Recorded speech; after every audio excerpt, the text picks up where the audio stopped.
Hello and welcome to Sean White's Solar and Energy Storage Podcast. This week we're going to cover part 1 of Safety Basics, and next week is part 2 of Safety Basics. So it's good to be safe because it's good to be alive. So what we're going to cover this time is the NEC, that's the National Electrical Code. We're going to talk about too much current on a wire, and that can get hot, and that's a lot of what the NEC is about. We're going to talk about OSHA, which stands for the Occupational Safety and Health Administration, and those are rules that are written for employees. We're going to talk about the NFPA, that's the National Fire Protection Association, and they write the National Electrical Code. We're going to talk about battery bank locations, the AHJ, that stands for the Authority Having Jurisdiction. We're going to talk about NABCEP. We are going to cover hydrogen and ventilation with lead acid batteries, which are kind of going out of style because lithium is moving fast. We're going to talk about guarding live parts with battery banks. We're going to look at working spaces around electrical equipment. That's in NEC 110.26. We're going to cover panel boards. That means a main service panel or a sub panel, also known as a load center. We're going to cover PPE, which is personal protective equipment. Some types of PPE would include fall protection, arc fault protection, skylights, ergonomics, staging, and we're going to talk about preventing lumbar disc injuries. That means don't bend and twist while you're lifting, especially with heavy stuff. Even though it feels all right, all of a sudden one wrong twist and boom, you're not feeling too good for the rest of your life. Don't want that to happen. Then there is voltmeter testing. You want to test your voltmeter to make sure it works before you trust it. And other types of safety equipment would include first aid kits and eye wash stations. Yes, that's right, eyes are good. Also, if you want to find out more, get NABCEP certified, the best place to go is solarsean.com. Now on with the show. Safety Basics. Safety, the National Electric Code put out by the National Fire Protection Association, and it is published for fire safety. These are pretty much the rules that we have when we install solar for installing it right, for the installation.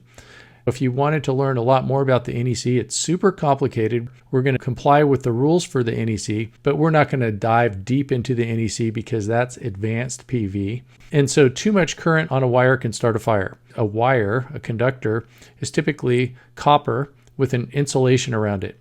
And as you put more electrons through that copper, there's only so much room and it can heat up a little bit. And how much will it heat up? Depends on how much you try to send through, how many of those electrons you try to send through. That's called current, measured in amps. Also depends on the condition where the wire is, if it's in a hot place, if it's in a place where there's not airflow, and so on and so forth like that. Also, the insulation around the wire, if it's a good insulation, that means it can take more heat before it could start a fire, potentially. It could take more electrons going through there.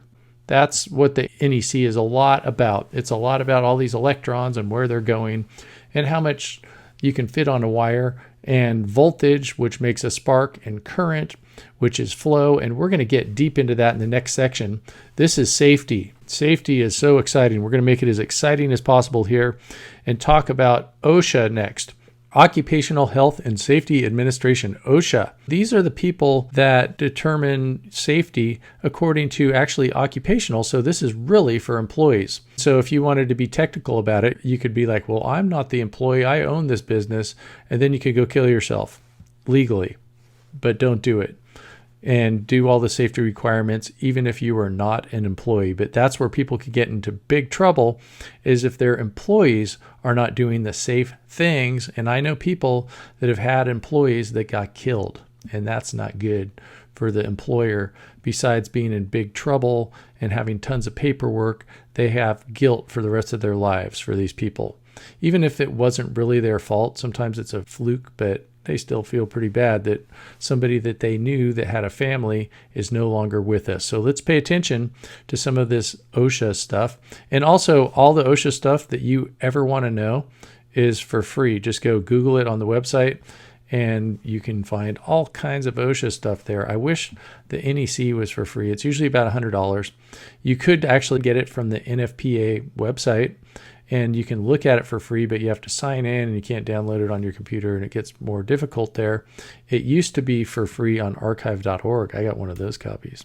Also, I paid for it, the big bucks. Battery bank locations. Sometimes the NEC is vague and it's left up to the interpretation of what we call the authority having jurisdiction, the AHJ. And that might be something too that you might see on the NAPCEP exam too, is they talk about the AHJ, the authority having jurisdiction.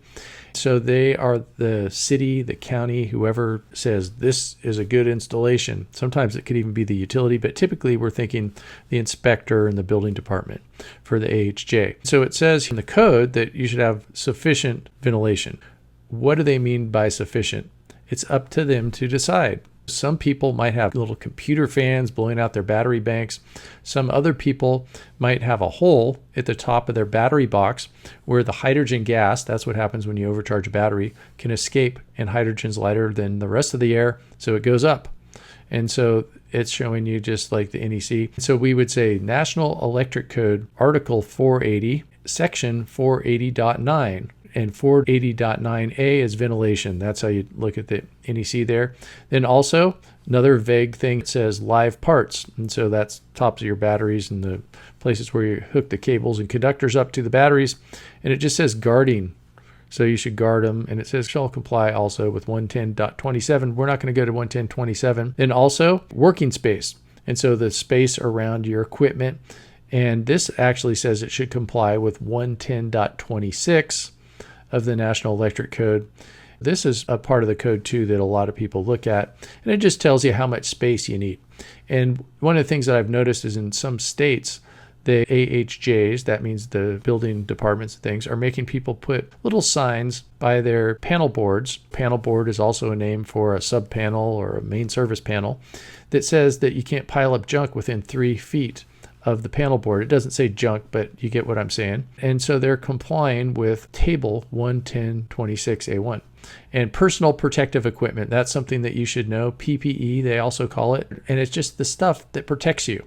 Personal protective equipment, PPE. Fall protection is the biggest one. It's the leading cause of death in the construction industry. And then there's other types of personal protective equipment, such as eye protection, especially if you're working around batteries. Eye protection is a good idea. Ear protection, if you're working with something loud. So like if you are driving piles into the ground for a giant ground mount system, which is actually really common for the bigger solar systems, you would need ear protection, loud motors, things like that, banging things. Arc flash protection is for arc flashes. It's a big release of electric energy all at once, and they can get shiny. We're going to show you some more of this coming up here too. So arc flash protection, gloves, of course, hard hats, Class B's electrical, and you want to wear shoes when you're working. Certain disconnects are made not to be opened. Open means off in the electric industry. They should not be opened under load. So that's when there's current going through it. Just for instance, you can have a fuse in a combiner box, let's say. Combiner box is where all your PV off your circuits come and they connect together, and then they have less wires coming out. But if you don't turn off the system and then you just pop out one fuse, it can burn up across there. What you have to do is turn off another place first and then take it apart. Even like the modules up on the roof. The modules up on the roof, if the system's going and you disconnect them, it will arc, and that would be sparks jumping across. And I have some people that got arc flashed, or pictures and videos of people that got arc flashed that didn't die. They just look terrible. And you know what comes out of this is like x-rays and all kind of stuff. It's like there's all this energy, and then there's like metal, and then it just evaporates. And so it goes from metal to like gas pretty much. And it's a big explosion, and x-rays and all kinds of nasty stuff all over the place. They look like they had like the worst sunburn, and their head is swollen double of what it usually is. So arc flashes are bad. Avoid them by wearing spacesuits, because you can get 4 times hotter than the sun. So it's safer to go to the sun. Talking about solar energy, definitely can kill you. It can get you for feet and all that stuff. And if you're bored, check out arc flashes on YouTube. So now what we do is we have information from the California Department of Public Health about some people that died doing solar. And so there was a guy that hit a high voltage line with a solar rail. And so that killed him. And so he completed the circuit somehow, and that could be high voltage on those lines. And so high voltage means that it can come through you really quick and hard and be really bad. And then what kills somebody when this happens? Is it the shock or the fall? And I would bet that it's the fall. But does it matter? Because he probably wasn't living too good of a life midair after that shock. But usually it's the fall that kills you, especially when you're up high. When you're working on a roof, be really extra careful. Don't walk backwards on the roof. I know for my friends at Solar City, they say that they are very careful with fall protection now. And they have safety talks and they dedicate safety talks and everything. So just be careful. Don't walk backwards on the roof and wear fall protection at all times. There's another thing that happened. And so somebody fell into a skylight. So a skylight is a false sense of security. You're walking across a roof, you see something that looks solid, and it's all old cracked plastic that all it takes, you just try to sit down or take a step on it and you go right through it. I've actually even heard of somebody falling through a skylight and killing the person that they landed on. That's bad luck to have a skylight guy fall through a skylight and land on you, but it's probably more likely than winning the lottery, $1.5 billion or whatever they're giving away right now. And one time a guy that was in my class, so he was a guy that was a project manager for, actually was the biggest project in the world. But when the guy fell through and got killed, they called in this big time project manager guy and they got rid of the old one. And so he came in and put out the fires, made sure that they did everything right, so nobody else would get killed. And the guy was walking across the roof with 2 modules on his shoulder all day long. So all he did is walk there, walk back, walk there, walk back all day long. And he just got comfortable, took one wrong step, went through the skylight, and that got rid of him. Safety, lifting, staging, ergonomics, all that kind of stuff. Let's talk about this now. Let me give you an example too, like staging. It's not even all about safety too. I mean, finishing a job early is good about staging. And just in different industries, like if you are working on a rock quarry, when I was a kid, my dad had a rock quarry. You try to bring the bucket and not dump a piece of, you don't like take some dirt, dump it, pick it up again, dump it, pick it up. You try to do it all at once, like the least amount of times picking it up. That also goes for carrying solar modules around a job. You don't want to like pick up a module, set it down, pick it up, set it down in all these different places. You want to do that as the least amount of times possible. And that goes for everything too, even cleaning your house. You want to do it with the least amount of steps as possible. And then also for ergonomics, one of the things that's really important for not hurting your back, blowing out a disc, is don't bend and twist at the same time. So it's okay to twist, it's okay to bend, but if you do both of those at the same time, maybe you're young and you can get away with it until all of a sudden one day you're doing it and pop, or it could be over time and all of a sudden you have shooting pain down your leg, weakness in your foot, tingling, sharp pains, all that kind of stuff. It's not good. So just don't bend and twist at the same time. Even though maybe you can get away with it for a while, it will catch up to you, guaranteed. And planning in advance, especially for large projects, especially when you have lots of employees too, you want to document, have a big safety plan, especially if somebody gets hurt. They're going to want to come and see your safety plan.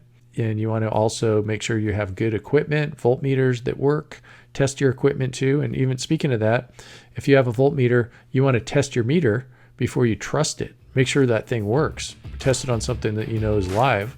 And then when you see that needle moving, then you can make sure that you know that meter works. Also, safety stations, first aid kits, eye wash stations, so on and so forth. Thanks for listening to Shawn White's Solar and Energy Storage Podcast. This was PV Safety Basics Part 1, and next week will be PV Safety Basics Part 2. To find out more, go to solarsean.com.